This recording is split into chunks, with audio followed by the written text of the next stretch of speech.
Welcome back everyone to my Let's Play of Final Fantasy II on the Wii Virtual Console. It's time to watch the second part of the ending, where we get to see what all the characters do once we return to Earth. We see the big whale there, returning to where it was found in Mysidia, or outside Mysidia.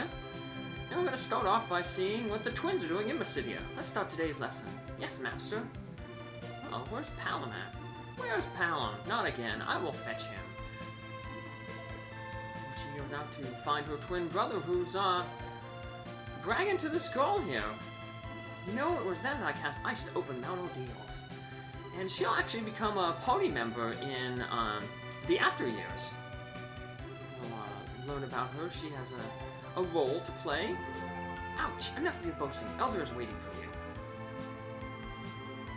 She will actually become Palom's apprentice. How many times do I have to tell you not to skip lessons? Here's your homework. Uh-oh. He's in trouble. Please, no!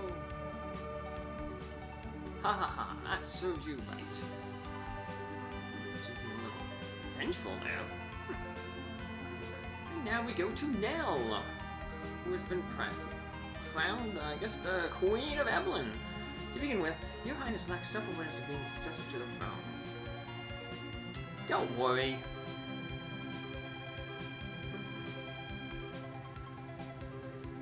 I will not, if you stop dating all the time. Okay, okay. Please do what you say for a change. Nell just doesn't want to be a queen. She wants to go hang out with her old friend Georgie.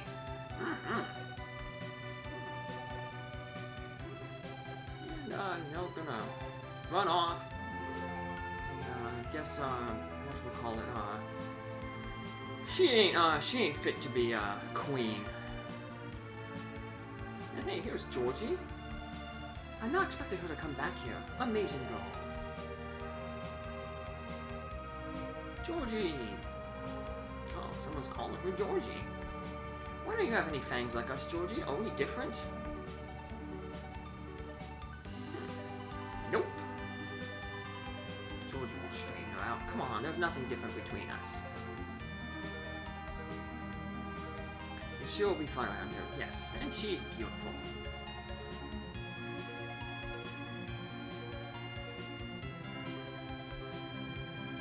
The heart is what's important. Right, Rupes? And we talked about people who weren't fit to be queen. Well, I guess Yang's wife doesn't like being queen. He is now ascended to Fabule's throne.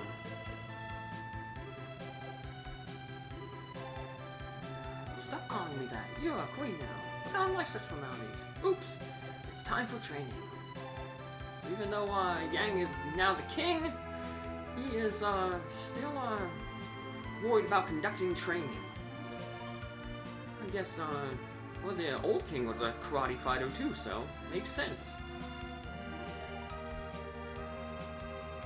I'm sure that Yang will rebuild a fabulous Fabule.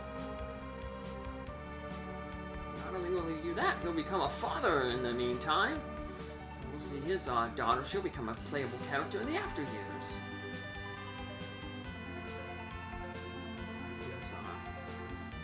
Here's Mr. Edward, the Bard. He's going to rebuild Damson, and we'll see how the reconstruction goes in the After Years. Kids just want to learn about the minstrel of Rupes the Paladin. But, he's like, oh, hold on, you gotta build the castle first. Edward will play a vital role in the After Years, become a more permanent party member. We'll actually be able to take him throughout the entire game. Watch me throughout Anna. I have the people of Damson with me. I hope Teller will keep you company. And now we'll go down to the dwarfs. And speaking of people who will become party members in the After Years, we have Luca there. She will grow up and become an apprentice of Sid. And she'll have her own little chapter that she stars in. King, we haven't got enough materials for that to rebuild the castle. He's gonna know where they find the materials by scrapping the tanks. There won't be another war. Sadly, there won't be more fighting in the after years, but like I said, that's a big 17 years after this game. Oh, I wonder what Rupes and the others are doing. I received good news. Rupes will ascend the Baronian throne with Lily as the queen. So everyone's becoming like a monarch. Most of our party members. Really? And we were invited to the ceremony. How nice. So yeah, well, Edward was already a monarch. Yang became a monarch. Nell ascended to the throne.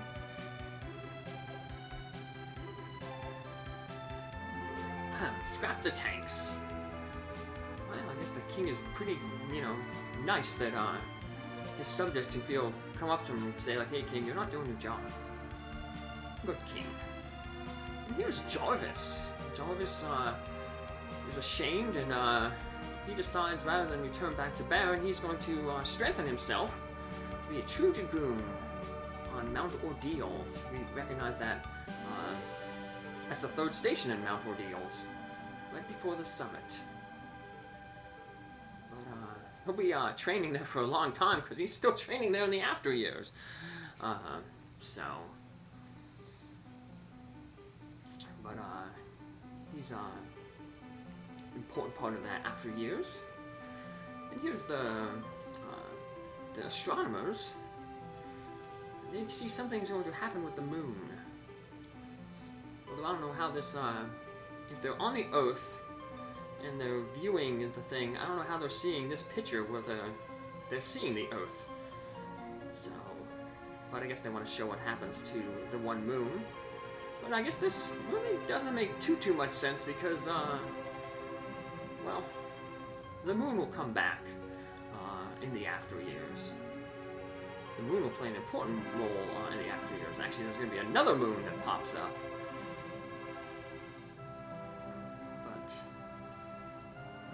the moon that the Lunarians are on is going to just depart Earth. For now. And, I'm sure that would have a lot of effect on the world. The gravity of the moon, now that's gone. I know the Earth, our Earth would really drastically change if the moon disappeared. But, here's Rupes' room. They've added a second bed for Lily there. And some flowers, because Rupes is about to get married. He thought he heard his brother's voice. Really? Never mind. Kobolds will be back in the after years as well. Hey, what are y'all doing? They're all waiting for you. Sorry. You have plenty of time to spend together, Lily. Later to spend together, Lily. Or shall I say, Queen? Lily is fine. Just like Yang's wife, she don't like formalities. Okay, Lily. The bride needs makeup. The maids are waiting. Hurry up. Okay.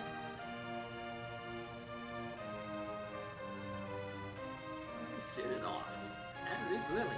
It's been a while since we last saw them. They must be coming now. Hurry, Rupes. All our friends are gonna attend the wedding. Well, except for Jarvis, because he's still training. And Rupes really did hear his brother say goodbye. Like I said, they will meet again in the after years. Which was released 17 years after this game. It just makes sense because the after years takes place 17 years after this game. It looks like Sid still has an issue with Nell. They didn't really get along during the game. There's King Giant and Luca. Giving their best wishes. Luca's staying a little too long to talk about Rupes. But she'll also talk with somebody else in this ending. There's Yang, the new king of Fabule. And we got the twins. We got Palom there, still hyperactive as ever. His sister put him in line. And the Obsidian Elder. Like I said, Luca wasn't only going to talk with Rupes, but Palom was to talk with Luca. They never met in the game. I guess until the end there when they met in the city at Wishing Tower. But yeah, Palom and Porum never got to go to the underground. Here comes Georgie. And, Nell's a little embarrassed to see her. But that is our parties. Many of our friends who we met in the game, like I said, with the exception of Jarvis. Like I said, we will meet all these characters again when I go through the playthrough of the After Years, but that'll be in a few years. I have other things I have to take care of first, and so I already made promises to other people to play other games, so... But that was Final Fantasy II, or Final Fantasy IV, as it was originally released in Japan. But, like I said, it's probably my favorite Final Fantasy. I only played the After Years once, so maybe that might take the cake, because, like I said, you revisit a lot of the old areas, all the old characters, with some new ones thrown in there, some new mechanics thrown in, but... Yeah, I really like the story of this game. Yeah, there was a few things that were, like, kind of weird, like all the fake-out deaths to remove characters from your party, Palom, Porum, Yang, and then Sid. But overall, like I said, I really enjoyed it. One of the things I enjoyed about this game is that, like, all the characters were unique. And a lot of times what happens in the future Final Fantasy games is all the characters can basically, at the end of the game, are basically almost the same. They're interchangeable, like their skills and their abilities. Like in the next game that I'm going to be playing, Final Fantasy V, you've seen the 4-job fiestas that I've run in the past. You know, everyone can learn all the jobs and basically have all the abilities, so they're like interchangeable. Same thing in 6. All the characters can learn all the magic spells in the game after a certain point. And so they're pretty much all interchangeable, they're all the same. Now, in 6, they all have their own unique individual skill, but usually those skills aren't as good as magic, so for the most part, people just master magic and have everyone become a magician in that game. Magic is really overpowered in that game. Same with 7 in the materia system that they have there, and then, like I said, I played 8. That's the last one I played fully through, and in that game, it all depends on, like, your magic that you junction to your characters. So every character basically, like, becomes the same. No character is, like, unique, except for their limits, which are, like, special attacks that they do. But those, like, come up very rarely in battle. There's certain conditions that have to be met. So for the most part, like, 99% of the time, like, every character is the same. They don't feel unique. Or at least this one, you know, people had, you know, designated roles. You had your healers, you had your dragoons.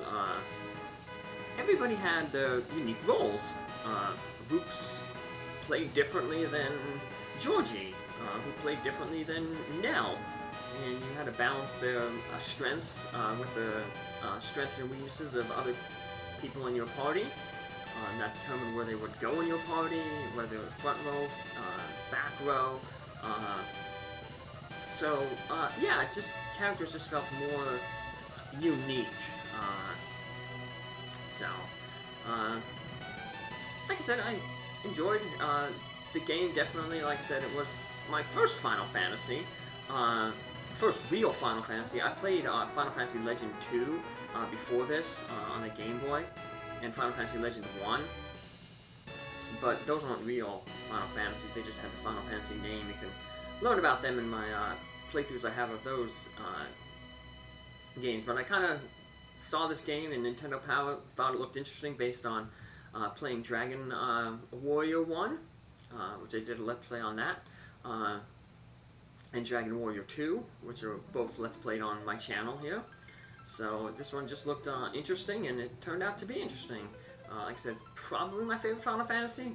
I haven't played a lot of Final Fantasies. Mainly because, like I said, once they got into the 3D area, I don't really like 3D games. I like just the sprites and the 2D. I don't know, I just get confused in the 3D thing. It kind of gives me a headache sometimes, motion sickness. So, but definitely, like I said, enjoyed this game. I know I enjoyed the after when I played it, so when I play it again for another time on this channel, eventually later, we'll see how that turns out. But this ain't the last Final Fantasy that I'll be playing. Eventually I will get to Final Fantasy VI, but next I'll be moving on to Final Fantasy V again for the 4-job Fiesta. So I hope that you come watch that playthrough that's going to be following, and support the charity that I will be playing for in that Fiesta. I will be playing for TNV Rat Rescue. And once again, like all the other charities I played for, they support animals, so I hope that you'll come out and support the playthrough and that charity. So take care, have a good one, see you in the next episode. Bye!